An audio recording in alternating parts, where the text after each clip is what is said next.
Umabot hanggang senior high school pero mahigit 1 milyong mag-aaral sa grade 11 ang hirap maintindihan ang kanilang binabasa.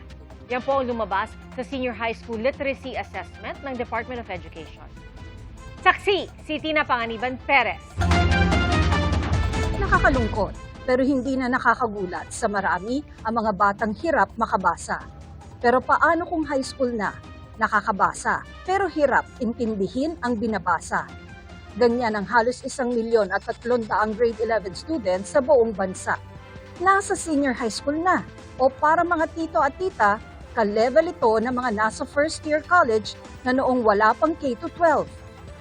Yan ang lumabas sa March 2026 Senior High School Literacy Assessment ng DepEd na iniulat ng Second Congressional Commission on Education o EDCOM-2 sa isang hearing sa Kamara kanina.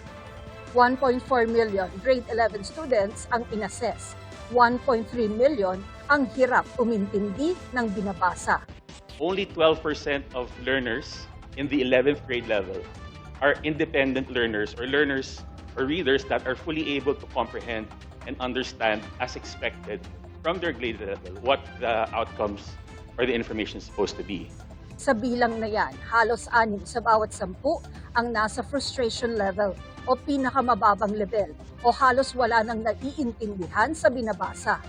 Halos 3 naman sa kanila sa bawat 10 ang nasa instructional level o kailangan ng tulong ng guro para maintindihan ang binabasa.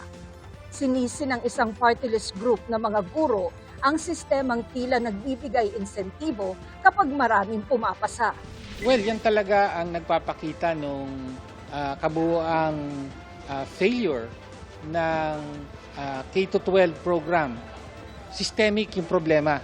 Yung mga incentives at all levels from the individual, from the teacher level to the school level hanggang sa buong sistema para magtuloy-tuloy ang takbo ng sistema kailangang ipasa.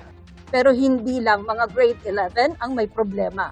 40% of all learners from across all grade levels still struggle in terms of their reading comprehension. Ngayong pasukan din magsisimula ang 3-term school calendar. Ibig sabihin, 3 grading period. Mas mahaba ang pagitan ng mga exam. Tina Panganiban Perez, ang inyong saksi.